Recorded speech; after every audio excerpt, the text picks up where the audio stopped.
Ladies and gentlemen, with great pleasure and honor, please let's welcome our dear own author, Pastor Simon Boku. You know, I was trying to read behind and trying to understand. Nowadays, parents are called the Gen Z parents and also the .com parents because of the gap. And you know, this book, I believe that you have written a great deal of knowledge.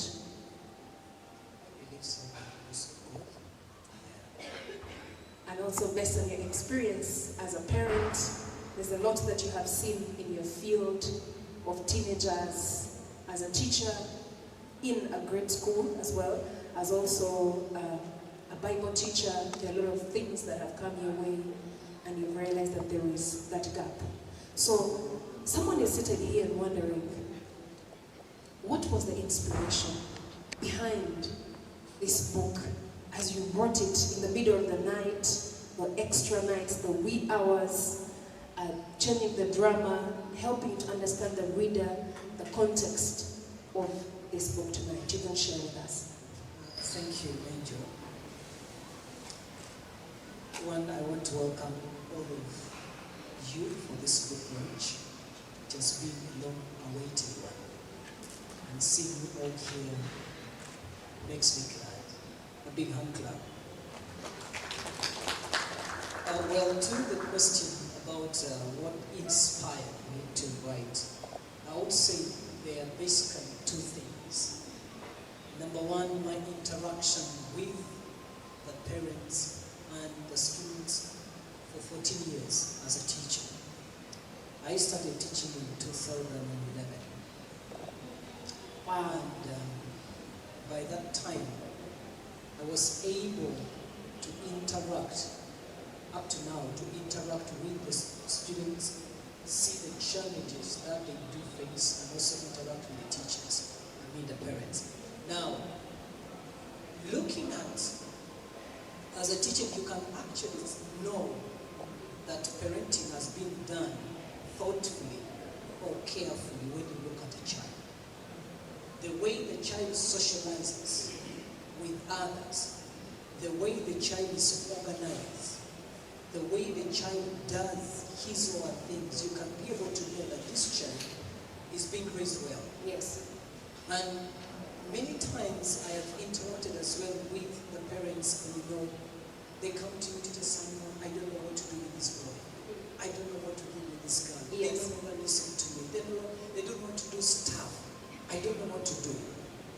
But when you look at how the parent is coping, you realize that the parent is just missing a few things here and there. Yes. In order to make this young man or this young lady to be a morally upright child. Yes. And so looking at the gap, I was able to see a gap between the parent and the child. And then when I say, hey Simon, I can actually fix this gap. Yes. Then you're right. Because I may not be able to reach all the parents, but I know my book can be able to reach all the parents. And so in this book, I give a parent tips. I give a parent the ways of how you can be able to handle a teenager. One of the things I will tell you that today, I think the gap that I have seen is the communication. That parents' communication with their children is lacking. The open communication. That there are things going on in a child's life and the parent has no idea. Yes, very true. What is going on. I mean, a child has lost the virginity to a maid and the parent has no idea. Wow. Because there is no communication. The child is not free with the parent, the parent is not free with the child. The only thing they, you know, okay, is everything ready for school? Do you have grub? Do you have what? But looking at the social life of a child, most parents, I would say, are nothing. And so I was able to look at that and I said, hey, I think I can bring this gap by writing this book. Parenting needs to be done thoughtfully. Parenting needs to be done intentionally. It needs to be done carefully. Yes. And the other bit that inspired me is basically my own parents. growing up. I grew up, and most of us who grew up in the 90s with very tough parents. My dad was a very tough guy. And we grew up under a very tough man that when you hear the motorcycle coming in, everybody takes cover, including his wives who take cover. And by the time the man is parking, everybody in the cuts the words, everybody was like, oh, what's the next move? When they call you name, Simon, before the end has been pronounced, you're already there. That's true. And you know there are two things. Either you're getting an instruction or a beating for something that you did not do or something like that. Yes. And I looked at this, I did not have so much a relationship where I would go to my dad and express some of the things that I need or some of the things that I am facing. As a father, I was like, okay, Dad, today's school was good, this. I didn't have that. Yes. And the relationship wasn't there. I'm not saying that my dad is a very bad dad. He's a great guy. And I'm telling you that I am here today because of my dad, because there are things that he has put in me that I've taken on. But I'm looking at the relationship that I had with my dad growing up, and it was not there. Now, he has retired, and he's most times home. And then, if I spend a week without calling him, that's bad. Another case. That's bad, because right now he needs a relationship. Yes, very true. And he said, Simon, it's 1 week you've not called me. Even this morning I was talking with him. Simon, you've not called me. What is happening? You don't want to communicate. And I'm looking at, hey, we didn't build this relationship before. And now, you want it now. You want it now, yes. And so, we are a little bit finding out how to born, because we did not born when I was young. We did born. And you realize if we do not have that kind of communication with our children, we are going to realize that gap will be created. Then when you're now grown, an old man, an old woman, you need them to call you. That is why you've noticed that the grandchildren always born with the grand is better. Yes. Because now they're trying to fix something that they should have done with their own children. Yes. And so I looked at that gap and I'm like, okay, I think this needs to be redone. We need a generation, we need a kind of parents who now rise up and is like, I need to build this relationship with my children right at a very young age. And friends, listen, that a relationship with your child does not start when your child is a teenager, when your child is a young adult. It starts when your child is still in the womb. Wow. Still in the womb. And you still talk to them when they're in the womb. Sing to them songs, lullaby. Let them get to know your voice when they're still in the womb. And when they grow up, that kind of relationship, they will open up. And you'll be able to know what is happening in the life of your child. So I would say those were the key things that actually inspired me to write this book. Wow. Yes, Pastor Simon Ebongo, talking about communication.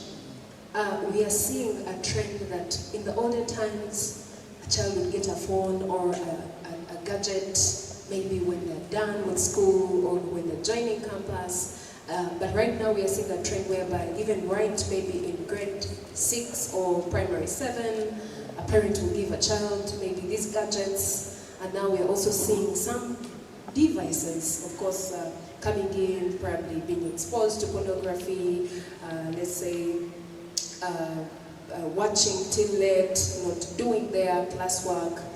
What do you have to say in that regard, based on the fact that there is a relationship that you missed with your dad back then, but also we are seeing a new trend where parents are free. Maybe dad is from Sweden and he got this MacBook and says, I'm going to give it to you, even when a child doesn't have the capacity to really make the best of that particular gadget.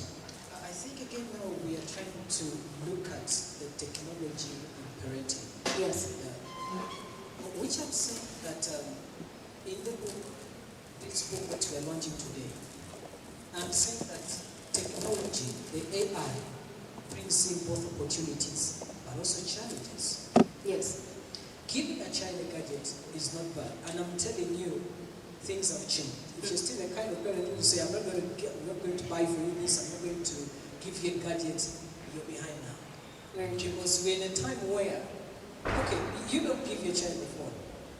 They will get it when they're teenagers. They will get it. My first phone, I bought my first phone, and my dad had no idea that I had a phone. And I'm talking about many, many years ago. How about now? I remember they only had the ringtone, unfortunately, was the same as his ringtone. So when he had the phone was ringing, he was trying to get his phone, then he realized it was my phone. And I was like, hey, Simon, you have a phone? He said, yeah, yeah. I was like, okay, let me see it. He looked at it and gave it to me back. But having a gadget, giving a child a gadget, is not bad now. Yes. And also, the measures that our parents used to do to control the use of gadgets may not work now. The thing of, okay, at 8 p.m. now, bring all your phones in my room. Bring all your phones in my bedroom. They can actually afford a second phone behind your back. That's very true, yes. Okay, by this time, 10 p.m., I'm going to switch off the data. The internet is going to be off and on so that you're not online. I mean, they can buy data. They can buy data. Yes. So, much as you give them the phone, it goes back to what I was talking about, open communication. Open communication in the That teenagers. you are able to cultivate an environment whereby there is an open communication with honesty and integrity. Yes. That when even a child is having a phone, the child knows that in this house, there are certain things that we don't watch. In this house, there are certain sites that we don't go to. Yes. In this house, or in me being a child in this home, there's a certain way that I need to behave. There they can be able to use it on the gadget. Yes. They will know the time that is time for homework, it is time for school, it is time for this, I need to put off my gadget. And by the way, very soon, and not far away, schools are going to allow children to have phones at school. Yes. Very soon. So what's going to happen if your parents say, no, you're not going to have a phone, and what's going to happen? Because that's where we're heading. Yes. We're heading now into the AI, into the technology. And technology is running so fast. So fast. Faster than us, by the way. Faster than the end user. I was watching one of the interviews with, who is this guy of Twitter? And he was saying that, Elon Musk. Yes, Elon Musk. He was saying that I think we need to pause a little bit on this. On how fast we are going. How fast we are going. I mean, the developers need to stop a little bit because the users have not yet comprehended what they have been given them. While you're still holding an iPhone 15 and an iPhone 16 is already out. And you're still on this app, it has been updated. There is another app that has come more advanced than that one. Yes. I mean, there is already a lot of overload of these things. And so, by the way, even as you give the gadgets to the children, are you also using them? Are you also there? Are in the sites, the best way to actually monitor a teenager is you being in their world.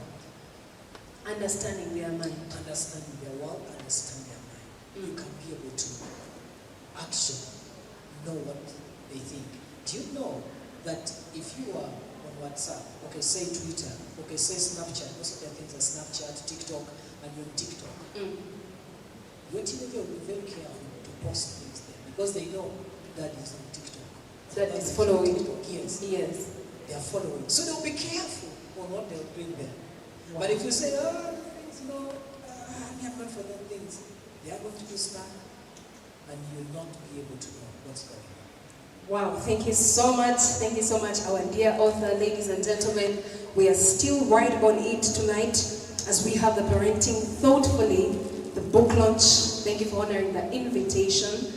And as I read the excerpt behind the book that we're going to launch tonight, it says that this book is intended to help a parent understand the teenager he or she is raising, the unique challenges of the teenager, how to identify a challenged teenager, how to help the teenager navigate the challenges, and possible tools to use when disciplining a teenager today.